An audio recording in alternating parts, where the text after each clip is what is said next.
Hello, and welcome back to the studio. I'm Dr. Wigo, and today we're going to be talking about Apple's announcements at their Glow Time event on September 9th. There's a lot in here, so we're kind of going to get straight into it. The next chapter will cover the Series 10, the new watch, and the Ultra 2 upgrade. Yeah, we'll talk about that. The chapter after that will be the AirPods. And there's some stuff there that might make me buy an AirPod, which we'll talk about later. And then the iPhone 16, chapter after that. And then chapter after that will be the iPhone 16 Pro. Now, if you've watched all the coverage and watched other people's videos, all the stuff that's in those chapters I just described will be stuff you probably already know. But if you skip to the chapter after those, that's where we'll get to my opinions and what I think and what I thought about the event and what I thought about the watch and what I thought about the AirPods and what I thought about the phones and which ones am I going to buy, if any, but you know I'm going to buy one. So the first thing they announced was the Apple Watch Series 10. And they went into great detail to tell you how it was the greatest watch they've ever done, and it's so beautiful, and all these things that they say every year. But when you look at it, it's the same shape and basically size. But it's not the same size. It's thinner and has a bigger screen on the larger screen size.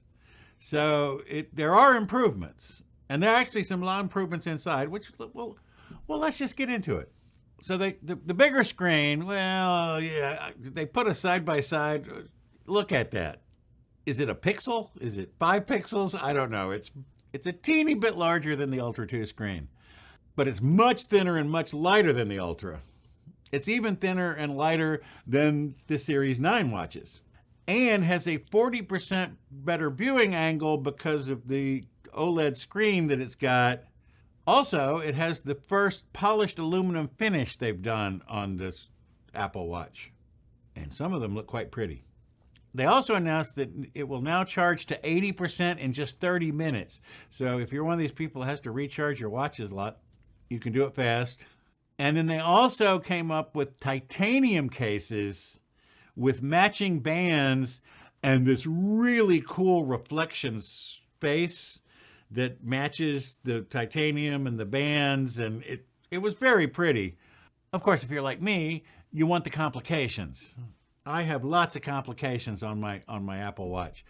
And so that while that reflections case is gorgeous, well, I'm not going to buy a titanium. Well, we'll talk about what I'm buying later. It has a new S10 chip, or it's not chip, it's a SIP. It's a system in package. I don't know. But the new S10 has a 4-core neural engine that helps with fall detection and the Translate app and health features. Now, I'm an old man, so this fall detection is kind of something that I need. Now, yeah, my watch does it. They all do it, but apparently the Series 10 with the new S10 chip will do it a little better. Less false alarms. And the sleep apnea detection. So many people have sleep apnea and don't even know it. Well, now your watch will tell you, hey, yeah, you're stopping breathing in the middle of the night. Maybe you got to see somebody about that. And the new Series 10s will have an 18-hour battery life. Now, it's nowhere near the 36-hour battery life on this guy. And the prices are $399 for the baby one, $499 for the bigger one, and $699 starting price for the titanium ones with the fancy bands and everything. So they announced a new color, a new finish for the Ultra 2, this guy, which is satin black with matching black bands and a new titanium Milanese loop, some fancy band. It is a gorgeous watch, and they know they're going to sell one, Marquez Brownlee.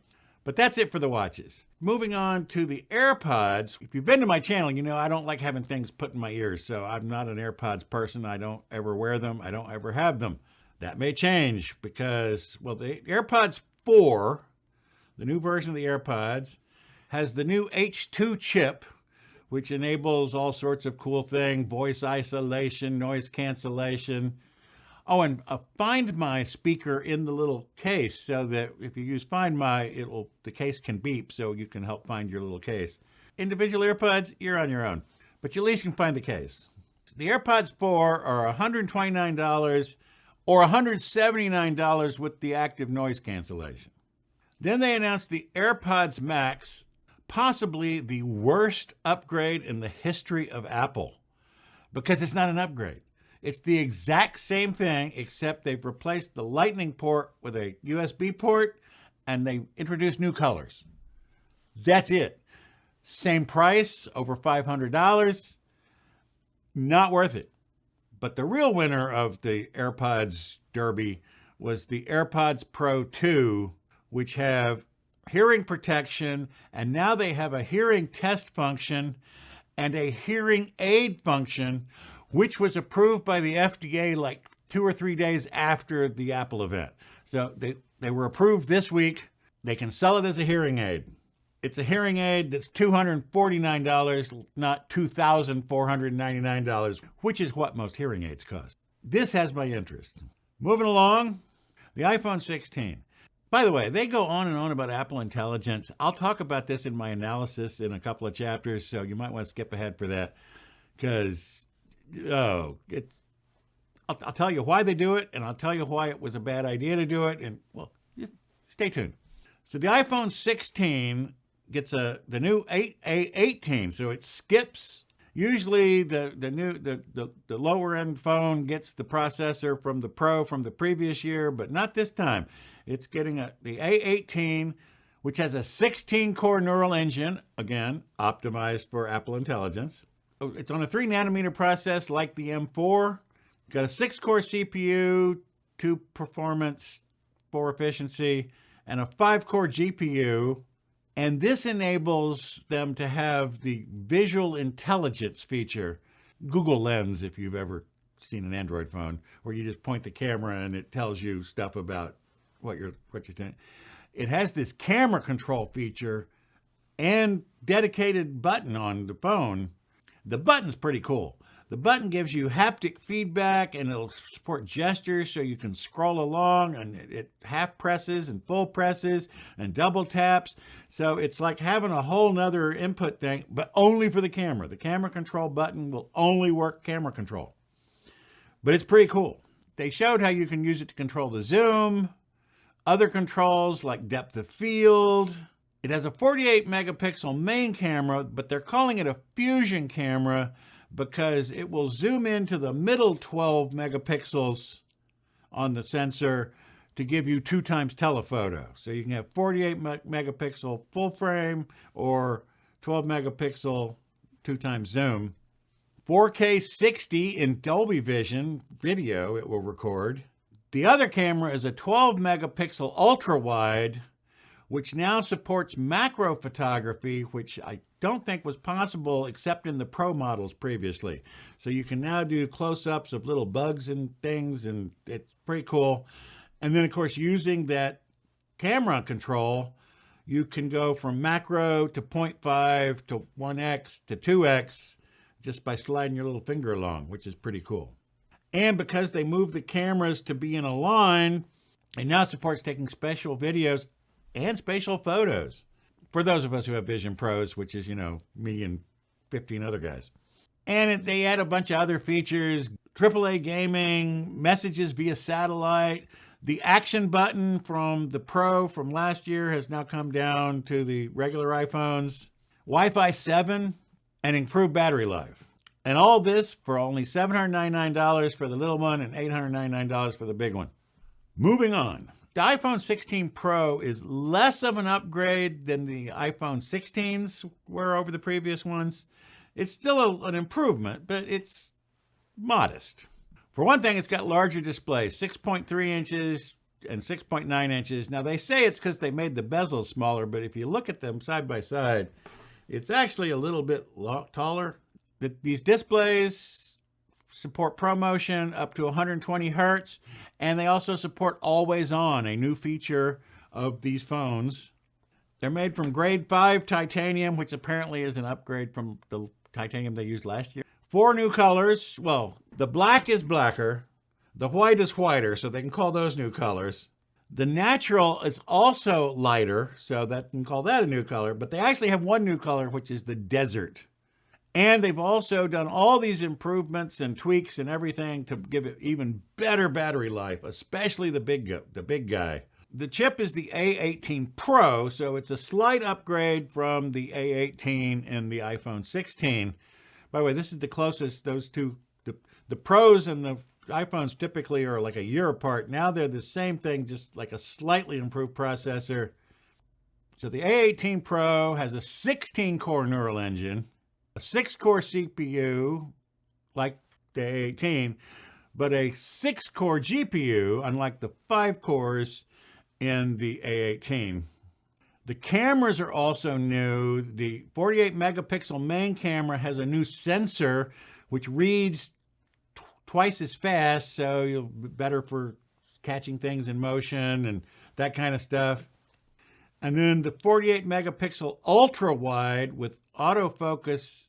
The ultra wide camera didn't used to have autofocus, but this new 48 megapixel ultra wide has autofocus. And will do macro photography. It has that third camera sticking over on the side, which is the 5x telephoto with the little prism lens that they were so proud of last year. Well, they brought it back. And they brought it down to the Pro. So the Pro and the Pro Max are more alike than ever before. And the Pro phones are more alike to the regular phones than ever before. So it's going to make your decision making easier. I'll get to that in a minute. It will record in 4K 120 frames per second HDR. All the other times they said Dolby Vision. This time they just said HDR. So apparently they can't do Dolby Vision at 120 frames per second. But, and this is the cool thing, you can decide your playback speed later. So it records it at 120 frames, and then you can sit there and they have a little slide so you can say, well, oh, 120, 60, 30, or 24. So you can do a fifth speed, quarter speed, half speed. It's pretty cool.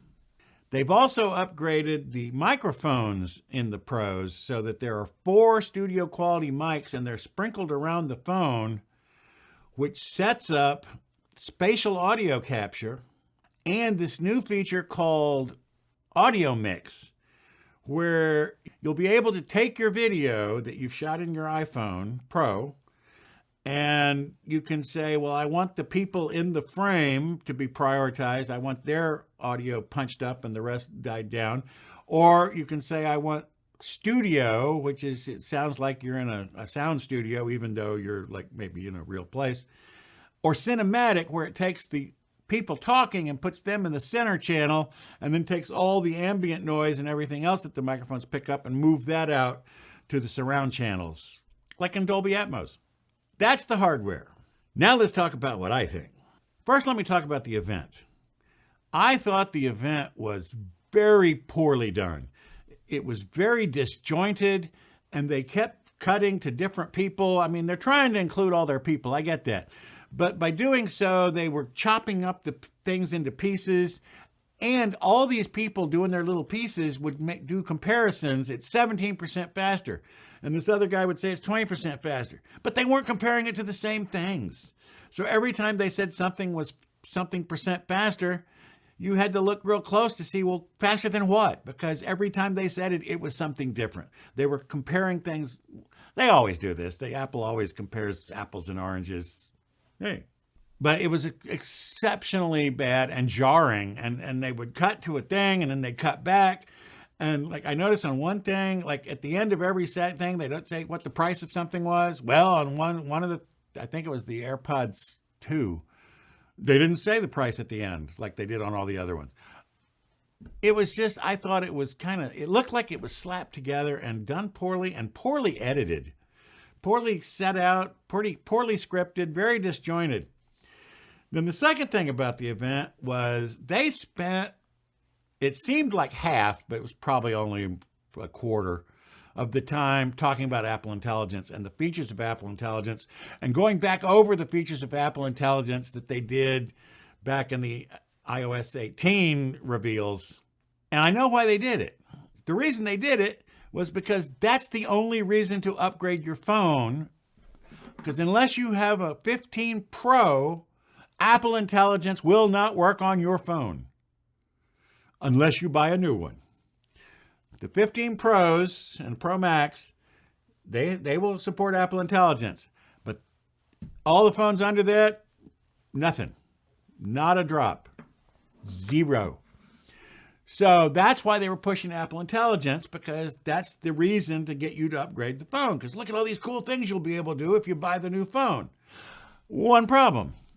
You won't be able to do those things because Apple Intelligence is not shipping with these phones. It will be coming later in the fall. Maybe. Marques Brownlee has a thing where he says, never buy a product for what it says it will do in the future. Buy it for what it does now. Now, if all those specs I ran through and that you've seen, if you think that justifies the cost of upgrading your phone, well, then go ahead and do it. But if you're not sure, I would wait. I would wait and see what happens with Apple Intelligence and when it actually comes out. And then when you can go into the Apple Store and try it and see how cool it is, and you go, well, yeah, I got to have that. Now, you know me, I have to have it, so I'll be getting one. That's why the event was so focused on Apple Intelligence, because it's really the only reason they can think of that will make you upgrade your phone. Unless you upgrade your phone, you don't get Apple Intelligence unless you get one of these guys. Let's talk about the watch. I think the Series 10 is gorgeous. I think it's a great design. It is thinner. It's lighter. I love the colors. And yes, I will be buying a Series 10 large one in black, because the black looks fantastic. And this guy is too thick and too heavy. I find this a little uncomfortable, and so I'm thinking with a thinner, flatter one. But I can keep this around in case I ever want to go running or climbing mountains or scuba diving. The watch looks incredible. Now, if you're coming from an older watch like Series 7 or before, it's a big upgrade. If you're coming from the Series 9, it's not as big an upgrade, but you might still want to get it. Fortunately, the watch is one of Apple's less expensive products, so you might, up to you. I'm getting one. I'm getting a Series 10 in black. There will be an unboxing on this channel a week from today. AirPods. You know, if you watch the channel, that I don't like having things in my ears. I don't like AirPods. I don't like the concept. I don't like anything about them. But I'm also an old man. I'm an old man. And my hearing is going slowly. Those AirPods 2 with those hearing aid features for $250, I can just stick those in. I've already noticed when I watch TV, I have to like crank it up a little. Well, if I put those in, maybe they'll take care of that and they'll filter out the thing. I'm probably going to get AirPods. But that feature is not available right away, so I'm not buying the AirPods now. I'm going to wait until the feature is available, the hearing aid feature is available, which should be soon. They said as soon as they got FDA approval, and they got FDA approval like a few days later. But as soon as that's available, so I'll probably do a whole video about the hearing aid functions of the AirPods 2 from the perspective of an old man who's losing his hearing. What about the iPhones? This is the closest the iPhone and the iPhone Pros have ever been. Usually like a feature like that camera control would have been a Pro feature, and then it would come to the iPhone next year. But the Pros got it and the iPhone 16 got it. So almost all these features, they gave it to both. Yeah, there are a few features, the 4K 120. Does your mom need to be able to record in 4K 120? I don't think so. So most of the features are not necessary. And since all these features are so close, I would say for most of y'all, you want just an iPhone, the 16. You just want the 16. It gives you access to Apple Intelligence. It gives you all the camera control. It gives you all that cool stuff. I mean, you don't have a 5x telephoto. You only have a 2x telephoto. You can't do 4K 120. You can still do 1080 120. My advice, buy the iPhone 16. Unless there's some feature in the Pro that you really got to have. You want those studio mics, and you want the audio mixer, and you want all that kind of stuff. Some of that stuff is Pro only, but 90+% of this stuff is on both phones. It's the first time they've ever done this. And again, it's to make you upgrade, because they need you to upgrade so that you can use Apple Intelligence.